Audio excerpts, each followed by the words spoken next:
हरे कृष्णा, राधे राधे। आप सभी का गीता क्लास में बहुत बहुत स्वागत है। ओम अज्ञानतिमिरन्धस्य ज्ञानञ्जनशलाकया चक्षुरुन्मिलितं येन तस्मै श्रीगुरुवे नमः। गुरुवे गौरचन्द्राय राधिकाय सदालये कृष्णाय कृष्णभक्ताय तद्भक्ताय नमो नमः। नमो विष्णुपादाय कृष्णपृष्ठाय भूतले श्रीमद्भक्तिवेदान्त नारायणीति नामिने श्रीकृष्णलीला कथने सुदाक्षं औदार्यमाधुर्ये गुणनिक्षुप्तं वरं वरीणीयं पुरुषं महन्तं नारायणं तं शिरसा नमामि। श्रीचैतन्यमनोभीष्टं स्थापितं येन भूतले स्वयं रूपकदमह्यं ददाति स्वपदान्तिकम् आजानुलम्बितभुजो कनकावदातु सङ्कीर्तनकपित्रो कमलायताक्षो विशम्भरो द्विजवरो धरं पालो वन्दे जगत्प्रियकरो करुणावतारो। नमो महावदन्याय कृष्णप्रेमप्रदायते कृष्णाय कृष्णचैतन्यनाम्ने गौरद्विषे नमः।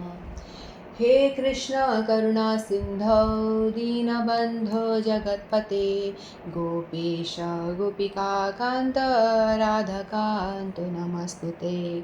तत्काञ्चन गौराङ्गी राधे वृन्दावनेश्वरी वृषभानुसुते देवी प्रणमामि हरिप्रिये। वृन्दाय तुलसीदेवी प्रियाय केशवश्च कृष्णभक्तिप्रजादेवी सत्यवते नमो नमः।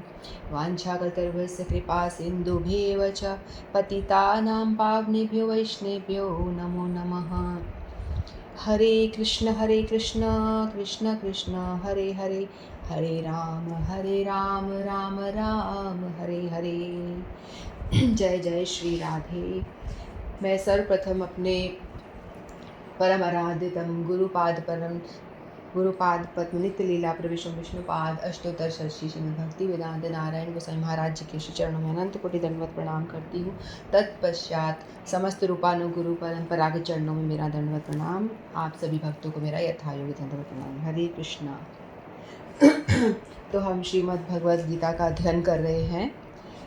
हमने 8वें श्लोक तक हमने पूरा अध्ययन कर लिया था, श्रवण कर लिया था, और आज हम 9 और 10 करने का प्रयास करेंगे। तो 8वें श्लोक में भगवान ने बताया था परित्राणाय साधु नाम विनाशाय च दुष्कृतां धर्म संस्थापनार्थाय संभवामि युगे युगे।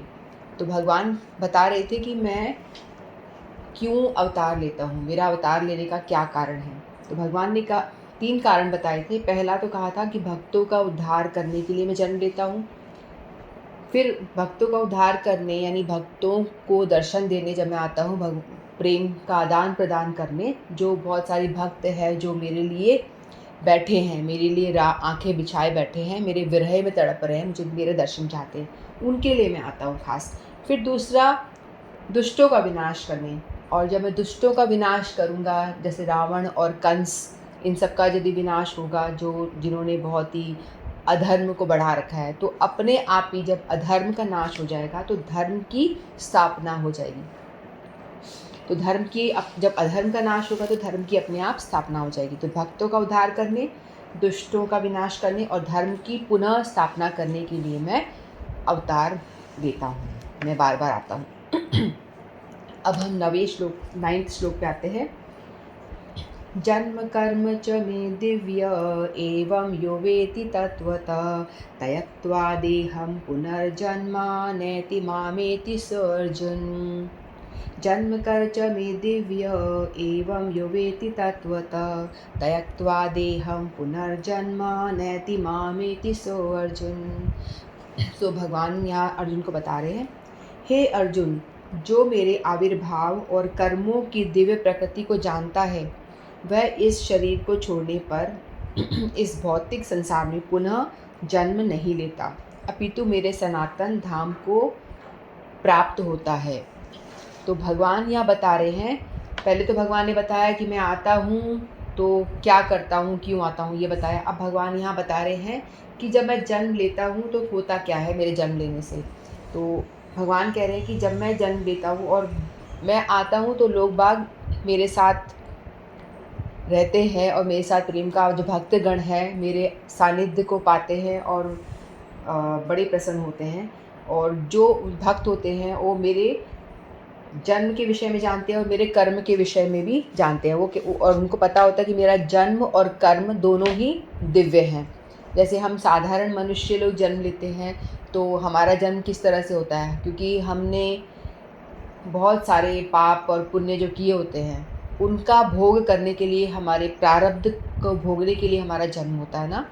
हम तो फेंक दिए जाते हैं, हम तो मजबूरी में जन्म लेते हैं। ऐसा नहीं है कि हमें जन्म लेने का बड़ा शौक़ है इसलिए हम जन्म ले रहे हैं। हमको जन्म लेना पड़ता है क्योंकि हमने बहुत पाप किए होते हैं उनको भोगने के लिए आओ, और जो पुण्य किए होते हैं उनको भोगने के लिए हमें इस संसार में आना पड़ता है। लेकिन भगवान का ऐसा नहीं है। भगवान, हमारा शरीर और आत्मा अलग अलग है। जब हम मर जाते हैं तो आत्मा सच्चिदानंद स्वरूप भगवान का अंश है और वो कभी जन्म नहीं लेता और वो आगे चला जाता है, लेकिन जो शरीर है वो यहीं मृत पड़ा रह जाता है। लेकिन भगवान का शरीर और आत्मा दोनों में कोई अंतर नहीं है, दोनों दिव्य हैं। भगवान अपने सशरीर आते हैं और सशरीर ही वो चले जाते हैं, ऐसा प्रकट होता है। लेकिन भगवान अपने धाम अपने शरीर के साथ आते हैं और शरीर के साथ ही चले जाते हैं। उनमें कोई अंतर नहीं, उनके शरीर में और उनकी आत्मा में कोई अंतर नहीं होता, दोनों ही दिव्य हैं। भगवान का जन्म भी दिव्य है और भगवान का कर्म भी दिव्य है। जो वो कर्म करते हैं इस धरातल पे आकर के, जो वो दिव्य लीलाएं करते हैं वो सारे दिव्य हैं। जो भी उनकी लीलाएं होती हैं सब दिव्य होते हैं।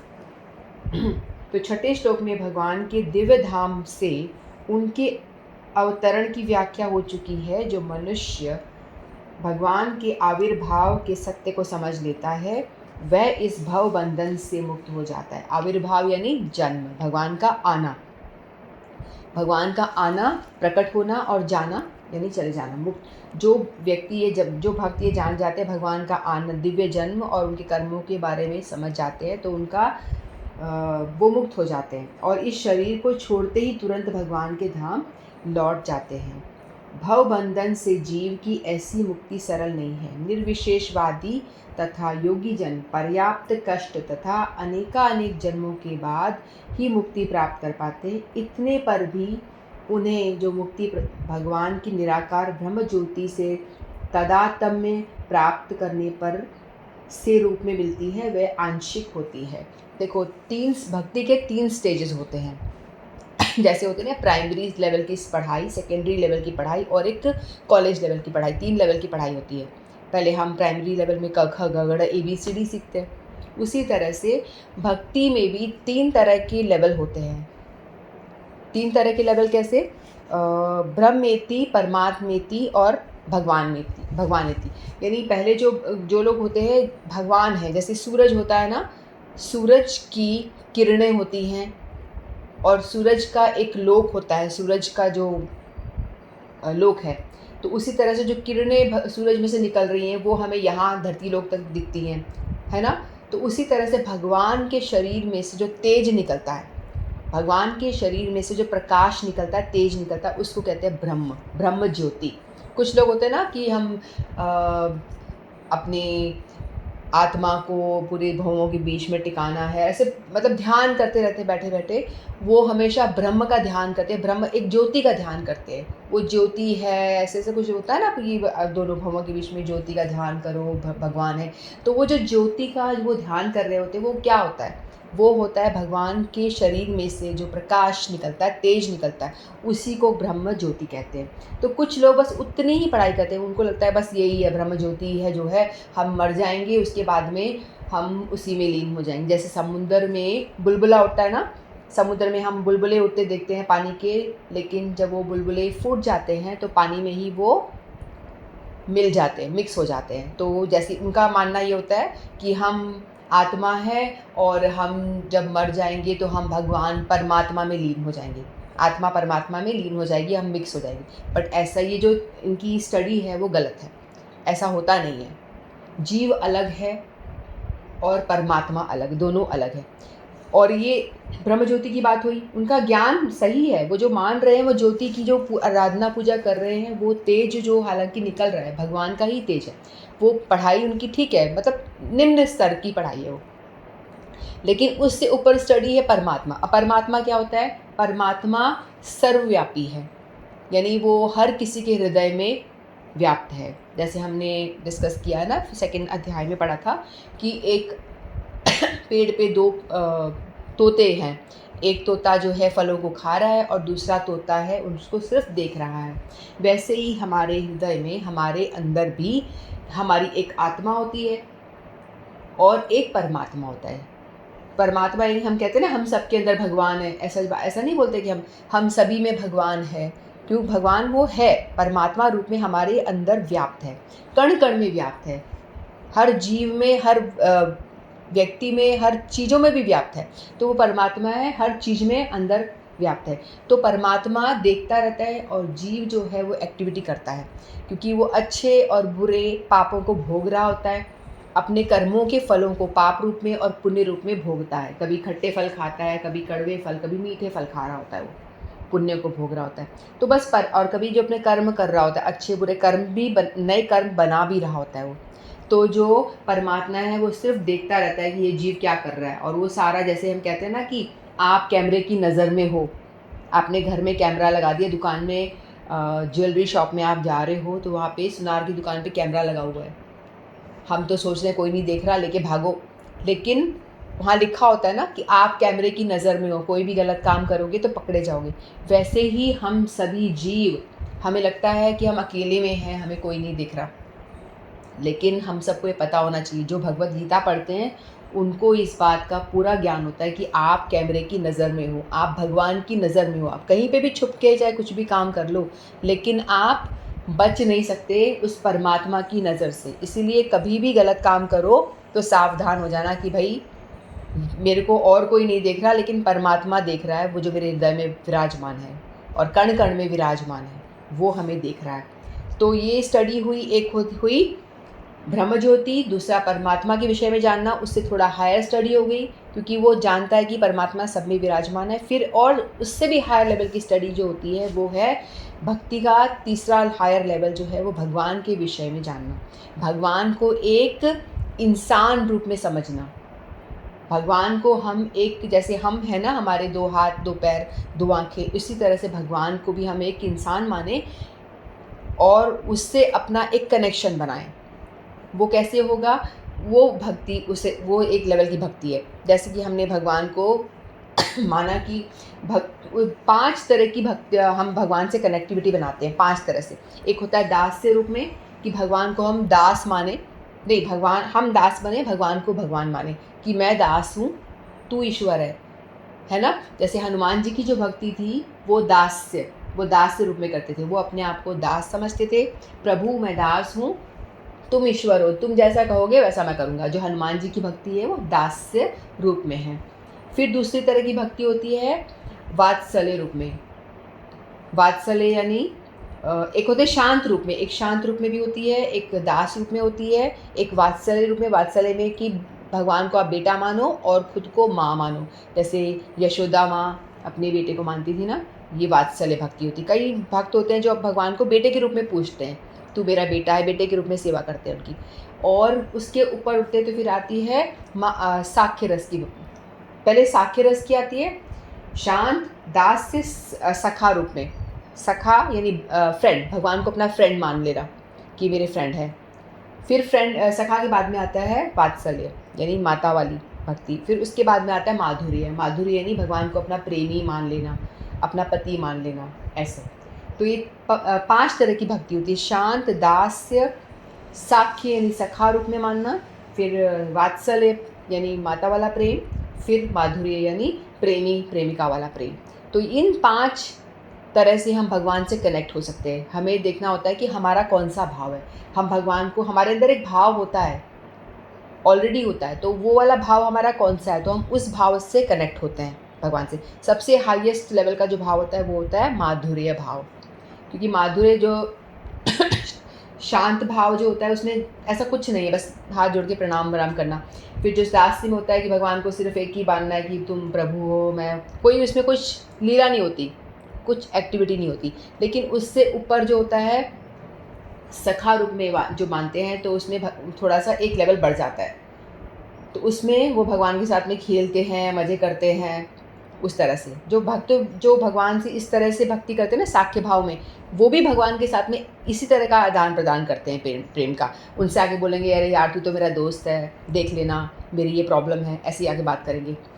और जो उससे ऊपर वात्सल्य भाव में होगी, जो माँ की तरह लेडीज़ या कोई भी अपना सख्य भाव माँ वात्सल्य भाव में प्रेम करेगा, तो भगवान को अपने बच्चे की तरह खिलाएंगे, लल्ला ले खा ले, लल्ला सो जा, लल्ला को उठाएंगे, लल्ला को जैसे अपन लोग लड्डू गोपाल की पूजा करते हैं ना, बेसिकली वो होती है वात्सल्य भाव में पूजा होती है कि लड्डू गोपाल को बच्चा समझते हैं, बच्चे की तरह उठाते हैं, बच्चे की तरह नहलाते हैं, बच्चे की तरह खिलाते हैं, ये सारी बातें करते हैं ना उस तरह से। तो भगवान की जो हम पूजा इन सारे भावों से कनेक्ट होकर करते हैं, ये सबसे सर्वश्रेष्ठ भाव होता है, सर्वश्रेष्ठ भक्ति होती है। और जो लोग सिर्फ ब्रह्म ज्योति वाली पूजा करते हैं, वो उनकी पूजा सिर्फ उस तरह से, उनको सिर्फ थोड़ा थोड़ा भगवान की रोशनी दिखाई देती है और आगे वो कुछ वहाँ तक पहुँच नहीं पाते, भगवान तक तो पहुँच ही नहीं पाते वो लोग।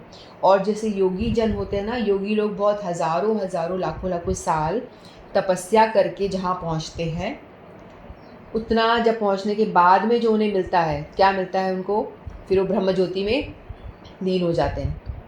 लेकिन वहाँ पे उसी तरह से ब्रह्म ज्योति में लीन हो जाते हैं, लेकिन उसके बाद में क्या होता है, फिर वहाँ पे करना क्या है, वहाँ पहुँच गए, वहाँ पे ऐसे ही घूमते रहते हैं। फिर बाद में क्या होता है, उनको दोबारा काफ़ी सालों तक वहाँ रहते हैं, कुछ होता नहीं, आदान प्रदान कुछ होता नहीं प्रेम का, बस वहाँ पड़े रहते हैं ज्योति में। वो ज्योति भी है वहाँ पे और आप भी वहाँ पड़े हुए हो।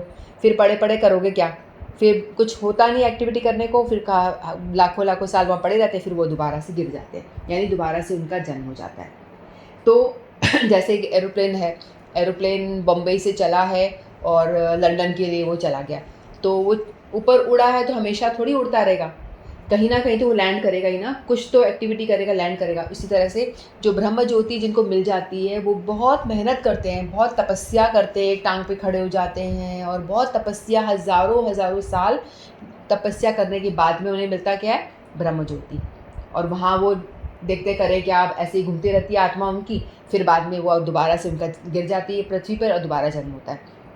ये उस तरह से बात हुई जैसे कि एक शहद की बोतल है, मधु यानी शहद की बोतल है, उसको आप देख रहे हो अंदर से कि बड़ा मीठा मीठा अंदर आप अनुभव कर सकते हो, लेकिन आप उसको खा नहीं सकते, सिर्फ बाहर बोतल के बाहर से आप चाट रहे हो। तो वो वाली हालत हो जाती है, आप बोतल से बाहर से चाट रहे हो लेकिन आपको कुछ हाथ नहीं आ रहा, कुछ आपको मिठास मिल नहीं रही है, तो ऐसी बात होती। तो ये वाली जो लोग भक्ति करते हैं ना ब्रह्म ज्योति वाली, ये अधूरी सी भक्ति है, ये नहीं करनी चाहिए, अधूरी सी है। बट ठीक है, कुछ नहीं कर रहे हो तो कुछ करो, अच्छा है। यानी आप स्टार्टिंग में आप इतना ही जानोगे, फिर आप थोड़ा परमात्मा को जानोगे, फिर भगवान को जानोगे, फिर भगवान को जान के भी अपने भाव के अनुरूप जानोगे कि आपको लगेगा कि मेरे को भगवान को बेटा मानना है, उस भाव के अनुरूप आप पूजा करोगे। तो सबसे बेस्ट जो पूजा है वो भगवान के साथ में एक भगवान को इंसान मानना है। जो भक्त होता है ना, वो भगवान को एक इंसान की तरह पूजता है, भगवान भी मानता है, भगवान की तरह करता है फॉर्मेलिटी सारी, लेकिन पूजा पाठ, लेकिन वो एक कनेक्टिविटी जो होती है उनकी अपने भाव के हिसाब से होती है। फिर उसमें क्या होता है, भक्त जो होता है वो बहुत आनंद लेता है। यहाँ इस धरती पे जब होता है तभी भी वो भरपूर आनंद लेता है, क्योंकि वो उसके साथ भगवान के साथ में उसका आदान प्रदान यहाँ पे भी चलता रहता है ना। सेवा करता है, उठाता है, नहलाता है, खिलाता है, अब कभी कुछ भोग ला रहा है, ये खिला रहा है, कभी फिर पानी पिला रहा है, कभी कुछ खिला रहा है, मतलब पूरे दिन भगवान में वो व्यस्त रहता है, पूरे दिन भगवान के साथ व्यस्तता बनी रहती है, वही उसकी भक्ति है। और कभी भागवत श्रवण कर रहा है, कभी गीता पढ़ रहा है, कभी भगवान को कीर्तन सुना रहा है ना, इस तरह से कभी नृत्य दिखा रहा है। यानी कीर्तन जो में क्या होता है, कीर्तन सुनाना, नृत्य भी होता है, कीर्तन में सब कुछ होता है ना। तो सारी एक्टिविटी, भोग खिलाना, खाना, खुद भी फिर खाना, भगवान को खिलाओ फिर खुद खाओ, यानी सारे मज़े कर रहा है वो यहाँ पे। एक तरह से देख लो कि स्पिरिचुअल पार्टी चल रही है यहाँ पे, वो आराम से कीर्तन हो रहा है, स्पिरिचुअल पार्टी तो चल रही है ना, बढ़िया बढ़िया भोग बना के खिला रहे हैं, भगवान को खुद खा रहे हैं, भगवान के आगे नाच रहे हैं, खुद भी आनंद दे रहे हैं, भगवान को भी आनंद दे रहे हैं। हम लोग बाकी लोग जो होते हैं फिल्मों की गानों पे नाचते हैं, बाकी जो मटेरियल पार्टी जो होती है उसमें फिल्मी गाने पे डांस होता है। यहाँ पे हमारा स्पिरिचुअल पार्टी होती है, भगवान के कीर्तनों पे हम नाच के मज़े लेते हैं भक्त लोग। तो यहाँ भी वो मज़े करता है, लेकिन जब वो देह त्याग करके भगवान के धाम जाता है तो वहाँ भी उसको उतना ही आनंद आता है, क्योंकि तभी भी उसको ऐसा नहीं है कि आप मर जाओगे तो आपको एक स्पिरिचुअल बॉडी मिलती है। यदि आपने अच्छे से भक्ति करी है तो आपको एक स्पिरिचुअल बॉडी मिलती है। फिर उसके ज़रिए आप भगवान के साथ हमेशा रहते हो, वहाँ पे भी भगवान की सेवा ही करते हो। लेकिन भक्त जो है वहाँ से जब यदि गोलोक धाम चला जाता है, जो भगवान की सेवा पूजा करता है, उसको कौन सी गति मिलती है? वो वैकुंठ जाता है, वैकुंठ धाम यानी गोलोक धाम जाता है, जहाँ पे लौट के वापस नहीं आता, उसका जन्म दोबारा नहीं होती। और वैकुंठ गोलोक धाम में क्या होता है? वहाँ कोई बीमारी नहीं होती, ना बुढ़ापा होता, ना कोई कष्ट होता, कुछ भी कष्ट जो हमारी धरती पे जो कष्ट होता है ना, वो सारा कोई कष्ट वहाँ नहीं होता। वहाँ बिल्कुल आनंद ही आनंद होता है। तो कुछ लोग होते हैं वो ऐसे समझते हैं कि भगवान आए हैं, जैसे भगवान भी साधारण से पुरुष है, मेरा जन्म हुआ, इनका भी तो जन्म हुआ, ये देवकी और वसुदेव के यहाँ जन्म लिया, सेम टू सेम है। लेकिन जैसे एक जेल होता है जेल में बहुत सारे कैदी बंद हैं, ठीक है, लेकिन तभी वहाँ पे प्राइम मिनिस्टर आता है या प्रेसिडेंट आता है, और वो आता है तो एक मूर्ख जेलर जो जेल कैदी होता है बोलता है, अरे देखो मैं भी जेल में, ये भी जेल में, मैं भी फंसा हुआ हूँ, ये भी यहाँ पे आके फंस गया, तो मेरे में और इसमें क्या अंतर है? अंतर दिख रहा है ना, कितना बड़ा अंतर है। जो कैदी है वो अपने पाप उसने जो करा है उसके पनिशमेंट को लेने के लिए उसको, इसीलिए उसको पटका हुआ है यहाँ पे जेल में, कि तुझे भोगना है, भोग यहाँ पे आके। जैसे ही हम लोग यहाँ ने जन्म लिया है, हम जो पाप करके आए हैं उसको भोगने के लिए हम यहाँ पटके गए हैं, कि तेरे को यहाँ कष्ट भोगना है। और कष्ट मिलते हैं ना हमें, कभी बीमारी आ जाती है, कभी कोई कष्ट, कभी कोई कष्ट, कभी पुत्र का कष्ट, कभी बेटे का कष्ट, कभी पति का, पता नहीं क्या क्या रूप में जो कष्ट हम सब जानते हैं, उसको व्याख्या करने की ज़रूरत नहीं है। वो सारे कष्टों को भोगने के लिए हमें यहाँ फेंक दिए गए हैं जेल में। ये जो संसार भव सागर है ना, ये जेल रूपी है, इसमें भेज दिए गए। लेकिन कभी कभी जो जेलर यदि जो वो आता है ना, प्राइम मिनिस्टर या प्रेसिडेंट आता है, वो भगवान जब अवतार लेकर के कृपा करके कैदियों पे कृपा करने के लिए वो अवतार लेते हैं, वो आते हैं। तो कैसी कृपा करते हैं? वो आके पूछते हैं जेलर से, हमारे यहाँ की जेलर कौन है? दुर्गा माता, उनको जेलर का काम दिया हुआ है, 3 शूल लेकर के बैठी हुई है ना दुर्गा माता, पनिशमेंट देने के लिए। जो हमें कष्ट मिलते हैं ना, माता जी देती है सब हमको, हमारे कर्म के हिसाब से वो हमें देती है, हमारे अकाउंट को चेक करती है, उस हिसाब से हमको देती है।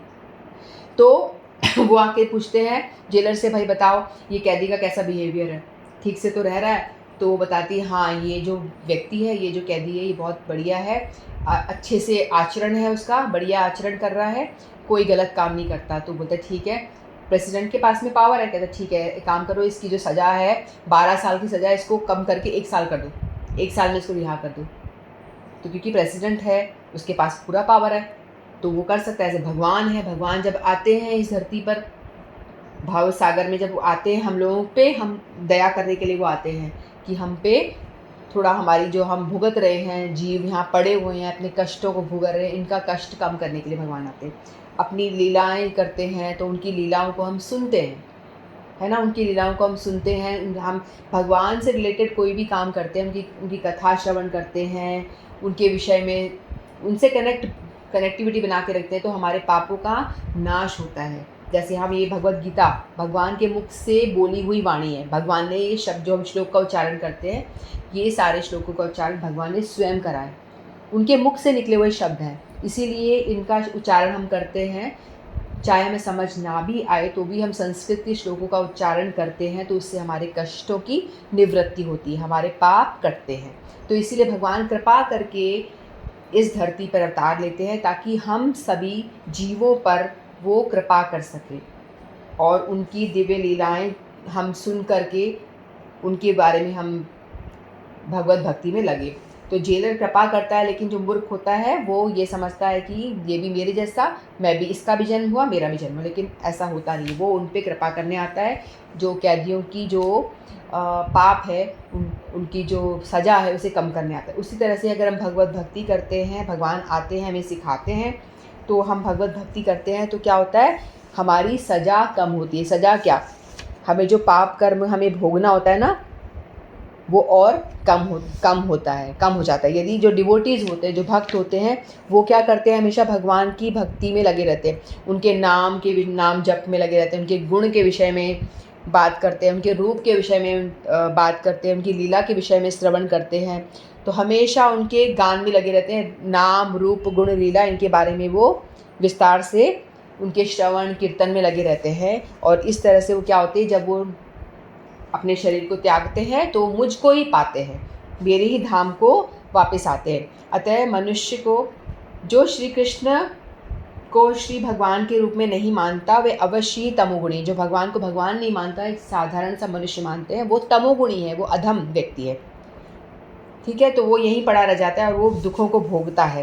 तो अतः मनुष्य को चाहिए कि श्रद्धा और ज्ञान के साथ कृष्ण भावनामृत का अनुशीलन करे और सिद्धि प्राप्त करने का सही उपाय है। तो सही भक्ति क्या है कि कृष्ण भावनामृत यानी भगवान कृष्ण के बारे में सोचे, उन्हीं की पूजा करे, उन्हीं के बारे में स्मरण करे, उन्हीं के बारे में बोले। इस तरह से वो भगवान की भक्ति में लगे, और जिस तरह से भगवान की भक्ति में लगेंगे तो अंत में मरने के बाद क्या होगा, वो भी मेरे धाम को ही आएंगे, जहाँ जाकर के वापस आना नहीं पड़ता। बाकी और जो भक्ति करेंगे आप, उसमें आप जाके ब्रह्म ज्योति में मिल जाओगे, लेकिन आपको दोबारा से गिर जाओगे, दोबारा आपको जन्म लेना पड़ेगा। इसलिए हमें भगवत भक्ति करना चाहिए, सबसे सर्वश्रेष्ठ भक्ति है ये, सर्वश्रेष्ठ काम यही है। और बाकी में आपको इतना मेहनत भी करनी पड़ेगी, योगी की तरह कष्ट करके जाओगे आप। एक जैसे एक बहुत ऊंची बिल्डिंग है, उसमें आपको चढ़ना है, तो आप जो ये योगी लोग करते हैं ना, जो ब्रह्म ज्योति तक पहुंचना चाहते हैं, वो एक एक स्टेप चढ़ते हैं, एक एक सीढ़ी चढ़ेंगे, चढ़ते चढ़ते चढ़ते वो कब तक पहुंचेंगे, 10 मंजिला तक पहुंचना है, सीढ़ी सीढ़ी सीढ़ी चढ़ेंगे तो पता नहीं कितना घंटा लग जाएगा उनको पहुंचते पहुंचते, और वो थक करके एकदम चूर चूर हो जाएंगे। लेकिन वहीं जो भक्त है, वो उस सीढ़ी तक पहुंचने के लिए वो क्या करेगा, लिफ्ट में बैठ जाएगा। जो भक्त जो भक्ति करता है ना, वो उसकी भक्ति एक लिफ्ट में बैठने जैसी है। वो लिफ्ट में बैठा, ट्र करके फट से ऊपर चढ़ जाएगा, 5 मिनट में पहुंच जाएगा 10वीं मंजिल पे। तो हमें हमेशा भक्ति करनी चाहिए। योगी ये सब ठीक है, ये भी कर रहे हैं, पहुंचेंगे, वो भी बहुत टाइम लगेगा, लेकिन सबसे अच्छा है कि भगवत भक्ति करो और फटाफट भगवान को पाओ। ये बहुत ही शॉर्टकट रास्ता है, भक्ति करने वाला जो रास्ता है ना, बहुत ही शॉर्टकट है। तो हमें हमेशा सर्वश्रेष्ठ साधन को चुनना चाहिए, जो भक्ति वाला साधन है।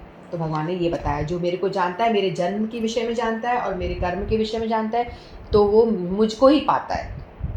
हम भगवान का जन्म भी देखते हैं ना, कितना दिव्य है। हमारा जन्म कैसे होता है, माता पिता के मिलने से बच्चे का जन्म होता है, और कितना कष्ट होता है जब बच्चा पैदा होता है। लेकिन भगवान कैसे प्रकट हुए जेल में, भगवान ने जब जन्म लिया तो 4 भुजा थी उनके, और उन्होंने पूरा ऑर्नामेंट मनी पूरे सुसज्जित होकर के, आभूषणों से सुसज्जित होकर के उन्होंने वो प्रकट हुए थे।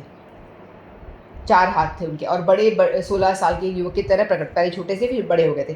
फिर देवकी माता ने बोला, अरे भाई ये क्या कर रहे हो, मैंने तो आपसे तपस्या की थी और सालों साल, और मैंने कहा था मुझे आप पुत्र रूप में मिलो, और आप प्रकट हो गए इतने बड़े 4 भुजा, और 4 भुजा लेकर के आ गए हो, और आपने इतने सारे अलंकार धारण किए हुए हैं, आप बच्चे शिशु ऐसे लग ही नहीं रहे हो। कीमती ज्वेल्स पहनकर आ गए, वो सोने चांदी आभूषण से सुसज्जित होकर के प्रकट होते हैं। तो वो प्रार्थना करती हैं कि भाई तुम छोटे बच्चे बन जाओ, मेरे बेटे तो तभी बनोगे ना। फिर वो छोटे से बन के छोटे बेटे के रूप में वो हो जाते हैं, और उनके दांत भी होते हैं, तो उनका जन्म भी दिव्य है, ये बता रहे भगवान। अब नेक्स्ट श्लोक लेते हैं, इसमें भगवान बता रहे हैं, वीतराग भय क्रोधा मन्मया मामुपाश्रिता बहो ज्ञान तपसा पूता मद्भावमागता। वीतराग भय क्रोध मन्मया मामुपाश्रिता बहवो ज्ञान तपसा पूता मद्भावमागता। तो श्री भगवान यह कह रहे हैं, आसक्ति भय तथा क्रोध से मुक्त होकर, मुझ में पूर्णतया तन्मय होकर और मेरी शरण में आकर बहुत से व्यक्ति भूतकाल में मेरे ज्ञान से पवित्र हो चुके हैं। इस प्रकार से उन सबों ने मेरे प्रति दिव्य प्रेम को प्राप्त किया है। तो भगवान, अर्जुन थोड़ा शक कर रहा है कि भाई मैं कैसे मानूं। उनको ऐसा होता है ना कि हम लोग किसी बात को एकदम से मानते नहीं हैं, कि क्या कोई और भी है जिसने इसको ऐसा भक्ति का आचरण करके तुम्हें पाया हो। जैसे हम कोई चीज़ खरीदने जाते हैं, या ऑनलाइन भी कोई चीज़ खरीद रहे होते हैं, तो हम क्या करते हैं, उसके पहले रिव्यूज़ देखते हैं। क्या इस प्रोडक्ट को लेने से पहले रिव्यू चेक कर लेते हैं कि लोगों ने कैसा इसका रिस्पॉन्स दिया है। तो रिव्यू देखने के बाद, अच्छा बुरा देख के बाद में हम तर्क किसी निष्कर्ष पर पहुँचते हैं कि इसे ले या ना ले, है ना। उसी तरह से तो अर्जुन भी जानना चाहता है कि भाई भक्ति किसी ने करी भी है क्या, पहले कोई है ऐसा जो भक्ति करके आप तक पहुंचा हो। तो भगवान कह रहे हैं कि ऐसे बहुत से लोग हैं जिन्होंने भक्ति करके मुझे पाया है। भूत यानी भूतकाल में, यानी पास्ट टाइम में। पहले भी ऐसे बहुत सारे लोग हो चुके हैं। यदि हम अपने भागवत ग्रंथ को उठाते हैं तो हमें बहुत सारे ऐसे मिलते हैं जिन्होंने एग्जाम्पल्स मिलते हैं, जिन्होंने भगवान की भक्ति करके भगवान को प्राप्त किया है। तो भगवान कह रहे हैं कि जैसा कि पहले कहा जा चुका है, विषयों में आसक्त व्यक्ति के लिए परम सत्य के स्वरूप को समझ पाना अत्यंत कठिन है। जो भोगों में लिप्त है, विषय भोगों में लिप्त व्यक्ति है, वो मुझे नहीं जान सकता, मेरे विषय में वो नहीं जान सकता। सामान्यतया जो लोग देहात्म बुद्धि में आसक्त हैं, वे भौतिकतावाद में इतने लीन हैं कि उनके लिए यह समझ पाना असंभव सा है कि परमात्मा व्यक्ति भी हो सकता है। वो इस चीज़ को मानते ही नहीं है कि परमात्मा जो है कोई व्यक्ति हो सकता है, वो मान ही नहीं सकते। वो ब्रह्म ज्योति को मानेंगे, परमात्मा ऐसी मतलब व्यक्ति की फॉर्म में नहीं मानते, वो मान नहीं सकते। और वो इतना, उनके पास टाइम भी नहीं है, अपने भोगों में इतना लिप्त हैं, उनको आनंद में अपने मज़े में पड़े हुए हैं, उनको कोई मतलब ही नहीं है भगवान से। ऐसे भौतिकतावादी यानी जो मटीरियल लोग हैं, जो अपने खाने पीने ऐश करने में लगे हुए हैं, भगवान के विषय में बिल्कुल नहीं सोचते, उसको भौतिकतावादी कहते हैं। व्यक्ति इसकी कल्पना तक नहीं कर पाते कि ऐसा भी दिव्य शरीर होता है। भगवान के विषय में सोच नहीं पाते कि भगवान का शरीर ऐसा हो सकता है क्या, दिव्य, जो नित्य तथा सच्चिदानंदमय है। सच्चिदानंदमय में मय का मतलब होता है जो हमेशा है, हमेशा रहेगा, और हमें उसको कोई नष्ट नहीं कर सकता, हमेशा ही रहेगा, इटर्नल है, हमेशा के लिए वो है। भौतिकतावादी धारणा के अनुसार शरीर नाशवान, अज्ञानमय तथा अत्यंत दुखमय होता है। हम जैसे अपना शरीर होता है नाशवान है, हमको सब पता है, हमने जन्म लिया है, थोड़े दिन के लिए हम प्रकट में हैं, कुछ सालों के लिए हैं, कोई 40 साल तक, कोई 50 साल तक, कोई 60 साल, कोई एट द मोस्ट हुआ तो 100 साल तक है, उसके बाद तो वो मर ही जाएगा, उसका शरीर का नाश हो ही जाएगा। हम सबको पता है हमारा शरीर नाशवान है, इसका नाश होगा ही होगा। तो वो ये सोच नहीं पाते कि भगवान का शरीर कैसे दिव्य है, दिव्य यानी कैसे वो इटर्नल है, कैसे उसका नाश नहीं होगा। तो वो बहुत ही अज्ञानी होते हैं। अतः जब लोगों को भगवान के साकार रूप के विषय में बताया जाता है कि भगवान की बॉडी होती है, तो वो उनके मन में शरीर की धारणा बनी, वो मतलब इस चीज़ को एक्सेप्ट नहीं कर पाते। फलस्वरूप परमेश्वर को निराकार मानते हैं। भौतिकतावाद में इतने तल्लीन रहते हैं कि भौतिक पदार्थ में मुक्ति के बाद भी अपना स्वरूप बनाए रखने में विचार कर से डरते हैं। जब वो यहाँ पे लोग बाग भगवान के पास क्यों जाते हैं, जब वो देखते हैं कि इतना कष्ट हो रहा है। पहले तो कोई भी यदि सुख में सुमिरन क्यों सब करें, दुख में करे ना, दुख में सुमिरन सब करें, सुख में करे ना कोई। ये हमने सुना ना कि दुख आता है तो भगवान याद आते, ये भगवान मरा, तभी हम भगवान को याद करते ना, हे भगवान इतना कष्ट, चारों तरफ से दुख ही दुख, अब मैं कहाँ जाऊँ, तेरे पास से आ जाता हूँ। और कोई तो मेरा ये संसार के लोग तो मेरी सुनते नहीं, तो तेरे पास से आता हूँ, तू ही सुन प्रभु, तब हम भगवान को याद करते हैं। तो ऐसे कहते हैं ना कि दुख में सुमिरन सब करे, सुख में करे ना कोई, जो सुख में सुमिरन करे तो दुख काहे को होए। यदि हम सुख में भी भगवान को याद करेंगे तो हमें दुख क्यों होगा, है ना, क्योंकि हमें दुख होगा भी तो हमें टच नहीं करेगा, हमें वो फील नहीं होगा, वो आएगा और चला जाएगा, साइड से होकर चला जाएगा, क्योंकि भगवान का बल हमें मिलेगा यदि हम भगवान का नाम जप हमेशा करेंगे, सुख में भी दुख में भी। तो कष्ट तो हमारे प्रारब्ध के हिसाब, प्रारब्ध यानी जो हम लेकर आए हैं, अच्छा और बुरा अकाउंट, हमारा पापों का अकाउंट और पुण्य का अकाउंट जो हम लेकर के आए हैं। हमारे 3 अकाउंट होते हैं ना, पाप का, पुण्य का और स्पिरिचुअल, जिसमें हम भक्ति के नाम डालते हैं। 3 अकाउंट हमारे चलते हैं। किसी लोगों ने भक्ति का अकाउंट तो खोला ही नहीं है, उनको मतलब ही नहीं है। पाप करे जा रहे हैं, पुण्य थोड़ा बहुत कभी कर देते हैं, कभी गाय को रोटी दे दी, कभी चिड़ियों को दाना डाल दिया, कभी चावल डाल दिया, कभी कुत्ते को रोटी खिला दी, तो थोड़ा थोड़ा पुण्य चलता है, थोड़ा थोड़ा पुण्य करते रहते हैं। लेकिन पाप ज़्यादा करते हैं, पाप तो एवरी डे हम करते ही करते हैं। 5 तरह की पाप से तो हम बच ही नहीं सकते। कौन कौन से 5 पाप है जिससे हम नहीं बच सकते? पहला तो एक पाप है जो हम घड़ा जहाँ रखते हैं, पानी का घड़ा हम जहाँ रखते हैं, वहाँ पे नीचे जीव मरते हैं, पानी के अंदर भी जीव होते हैं, पीते हैं तो भी मरते हैं। फिर हम झाड़ू लगाते हैं तो कई सारे जीव मर जाते हैं। हम चलते हैं तो हमारे पैरों के नीचे कई सारे चींटियाँ सब मर जाते हैं। और हवा में बहुत सारे होते हैं, सांस लेते हैं तो भी मरते हैं। तो इस तरह से कई तरह के पाप हैं जिनसे हम बच ही नहीं सकते। खाना बनाते हैं, अग्नि में कुछ जीव मर जाते हैं। तो इस हवा में सांस लेने में मर जाते हैं। इस तरह से कुछ पाप तो ऐसे हैं जो कंपलसरी करते ही करते हैं। हम तो बोलेंगे नहीं भाई, हम तो किसी को नहीं मारते, हम तो किसी को दुख नहीं देते, किसी को बुरा भला नहीं कहते, हम तो कोई पाप नहीं करते। करते हो भाई, करते हो, करे बिना हम रह ही नहीं सकते। पाप हम सब करते ही करते हैं। तो ये बाकी मोटे मोटे पाप तो दूसरे हैं, ये वाले पाप जो है हमको दिखते नहीं है, ये वो पाप हैं, लेकिन वो उनका फल भी हमें भोगना पड़ता है, क्योंकि जीव हत्या तो हम कर ही रहे हैं ना।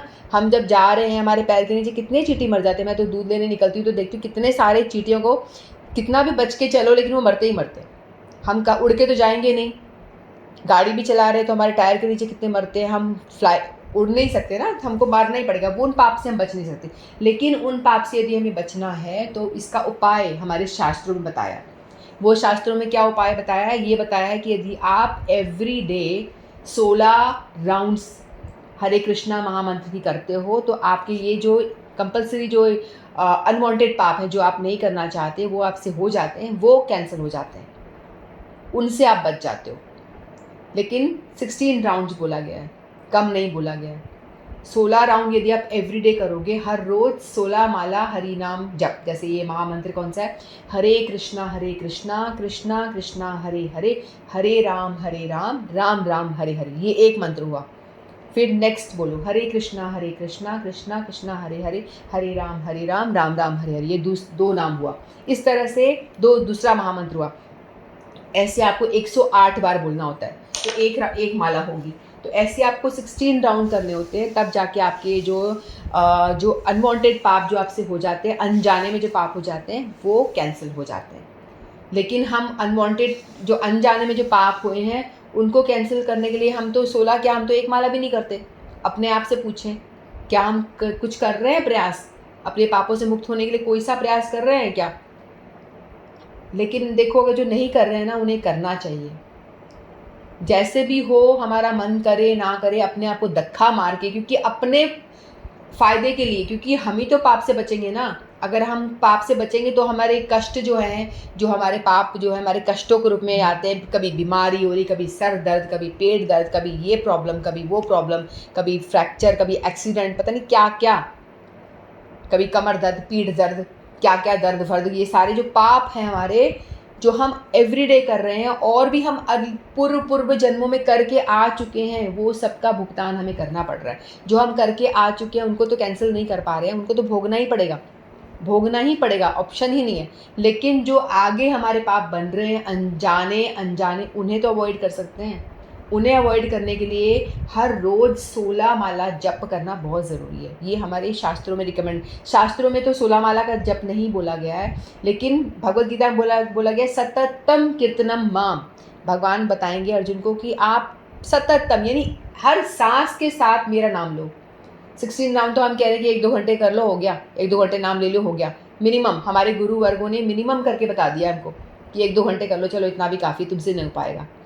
तो लेकिन भगवद गीता में भगवान ने बोला है कि सततम यानी कंटिन्यूअस, सततम यानी कंटिन्यूअस मेरा नाम जप कर।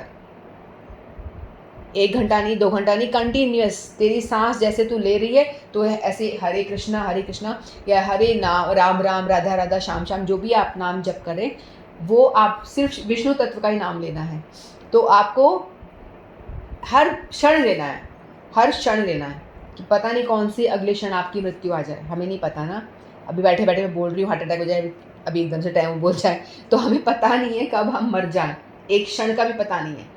तो हमें एवरी क्षण भगवान का नाम जप करना चाहिए और अपने पाप, क्योंकि मनुष्य शरीर में ही हम भगवान का नाम जप कर सकते हैं। जब हम पता नहीं अगला जन्म हम मनुष्य का मिले ना मिले, अगला जन्म में हम कुत्ता बिल्ली बन गए, हमारे पाप इतने सारे हो तो कुत्ता बिल्ली बन गए तो क्या होगा? तुम क्या वो भगवत भक्ति कर पाएगा? भगवान का नाम जप कर पाएगा? कीर्तन कर पाएगा? कुछ नहीं कर पाएगा। वो सिर्फ लोग उसको पत्थर मारेंगे वही सहेगा, लोग डंडा मारेंगे वही सहेगा। कोई भाग्यशाली कुत्ता हुआ तो उसको घर में रख लेंगे, उसको रोटी बिस्किट खिला देंगे, पाल लेगा कोई। तो कुत्ते की योनि या कोई भी योनि में आप भगवत भक्ति नहीं कर सकते हो, पशु योनि में नहीं कर सकते हो। तो ये जो मनुष्य शरीर आपको मिला है ये बहुत दुर्लभ है। ये 84 लाख योनियाँ आप भटक के आ चुके हो। 84 लाख योनियों में कुत्ता बिल्ली बंदर कुत्ते सब कुछ बनने के बाद जो भी हम देख रहे हैं, उसके बाद आपको ये मनुष्य शरीर मिला है। इस शरीर में आपको जब मिला है तो इसमें आप पूरा लाभ उठाएं। और इसमें भी आपको कार्तिक मास का लाभ मिल रहा है, क्योंकि कार्तिक मास में आप नॉर्मल डेज में जितना आपको फल मिलता है उससे भी 1000 गुना कर दो, मल्टीप्लाई कर दो, उतना फल मिलेगा। एक महामंत्र मैंने जैसे करा अभी, हरे कृष्णा कृष्णा कृष्णा हरे हरे, हरे राम राम राम हरे हरे।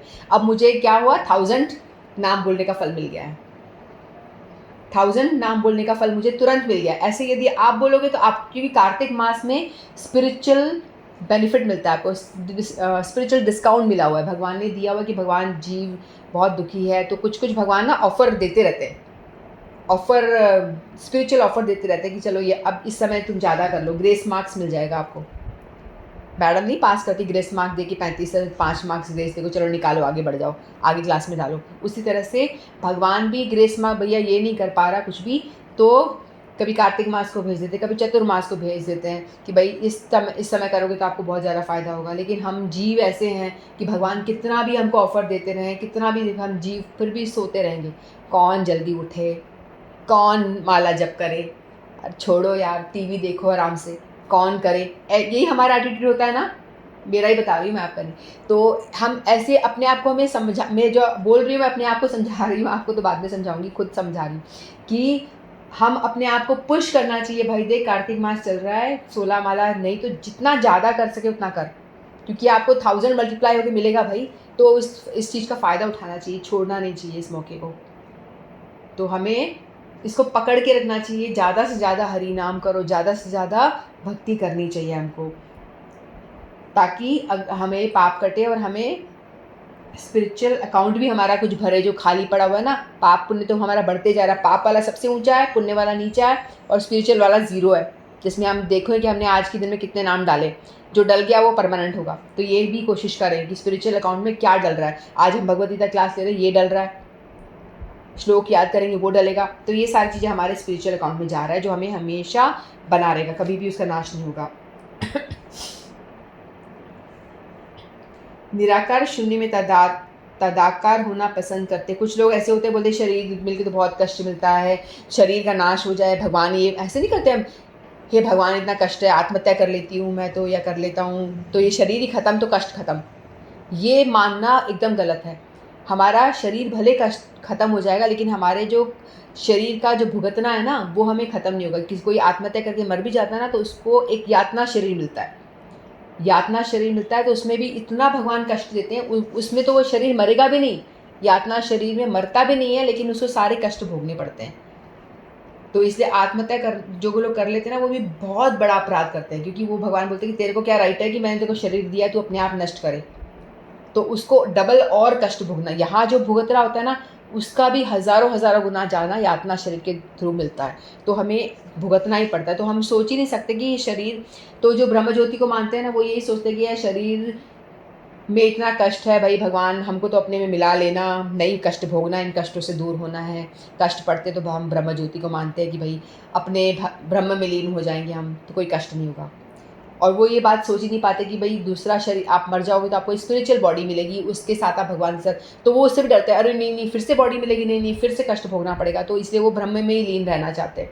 तो वो अज्ञानी है, उनको ज्ञान नहीं है, तो ज्ञान नहीं है उनके। तो भक्त होता है उसको ज्ञान होता है कि भैया उनको मालूम पड़ता है कि स्पिरिचुअल बॉडी मिलेगी तो फिर वो एकदम यंग रहेगी, कभी बूढ़ी नहीं होगी, वो एकदम सुंदर स्वरूप, भगवान जैसा सुंदर स्वरूप मिलेगा। अच्छा, तो कुछ लोग भौतिकता में इतने आसक्त होते रहते हैं कि वे आध्यात्मिक जीवन की ओर कोई ध्यान नहीं देते, और कुछ लोग तो निराशवश सभी प्रकार के आध्यात्मिक चिंताओं से कृत होकर प्रत्येक वस्तु पर अविश्वास करते हैं, मानते ही नहीं कुछ भी, कोई भगवान वगवान नहीं है, कुछ नहीं है, सब नहीं है, सब कष्ट भरा है यहाँ पे, कुछ समझते ही नहीं है।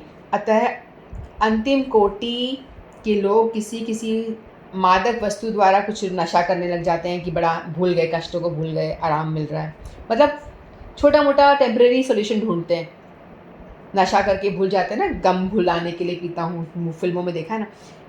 इसके प्रति विभ्रम को भी कभी कभी आध्यात्मिक दृष्टि मान लिया जाता है। मनुष्य को भौतिक जगत के प्रति आसक्ति, इन तीनों अवस्थाओं से छुटकारा पाना होता है। वे आध्यात्मिक जीवन की अपेक्षा आध्यात्मिक साकार रूप का भय तथा जीवन की हताश उत्पन्न शून्यवाद की कल्पना। तो हम लोग को ये जो कष्ट में भरे हुए हैं, हमें कौन बताएगा। तो हमें क्या होता है कि हमें हमारा यदि पिछले जन्मों में कुछ हमने अच्छा किया होता है भगवत भक्ति, तो हमें क्या होता है कि भगवान कुछ सुकृति बन जाती है, यानी कुछ सुकृति यानी कुछ ऐसा योग बन जाता है। छोटे छोटे हम एक्टिविटी भगवान की करते आते हैं ना, जैसे अभी भी हम एक्टिविटी कर रहे हैं, भगवत गीता पढ़ रहे हैं, तो ये हमारा व्यर्थ नहीं जाएगा, ये बहुत हमें हमारे स्पिरिचुअल अकाउंट में बहुत तगड़ा अकाउंट में हमारा जमा हो जाएगा ये, क्योंकि एक तो कार्तिक मास प्लस भगवत गीता, बहुत बड़ा आपको मिलने वाला है बेनिफिट इसका।